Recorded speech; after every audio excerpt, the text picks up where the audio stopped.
Welcome to Travalahawk Beach. You can call me Manton, although that wasn't always my name. Long before the beach nestled beneath the ruins of the Black Castle, an incident occurred here that influenced the Gaelic name of Wicklow today, Kilvanton. The year was 432, and a group of monks, led by St. Patrick, travelled to Ireland in the hope of spreading Christianity throughout the island. Now, we weren't the first Christians to come to the island.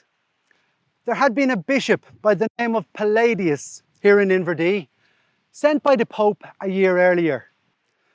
However, Palladius only set up 3 churches in the area before leaving in the winter of 431.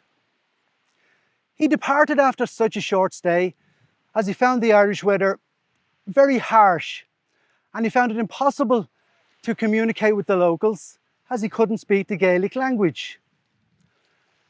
Now, Patrick had been a slave in Ireland, having lived in the mountains in Antrim, herding sheep and pigs for years.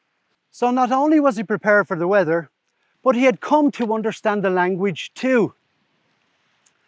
When we landed at Wicklow, there was, of course, no port or piers at the time.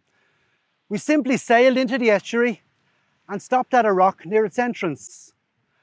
That rock is known locally as Paudine, named after St. Patrick.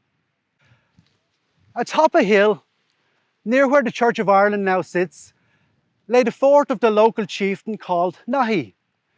He and his followers had spotted our boat stopping at the rocks and believed it was an invasion.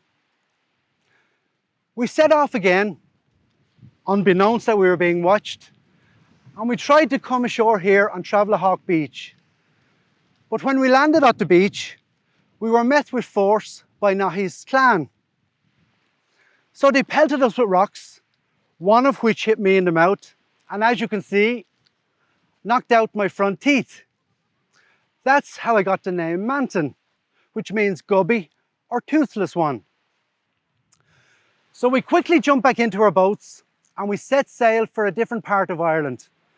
And we began spreading Christianity all around the island, having received permission from the High King. Patrick wasn't always the easiest to deal with, and we ended up having a falling out while down in Limerick. As a punishment, Patrick sent me back to the worst place he could think of, back to the stone throwers of Wicklow town. But when I arrived back here, this time I was accepted, and I built my church, which became known as Gubby's Church, the Irish for which is Kilvanton.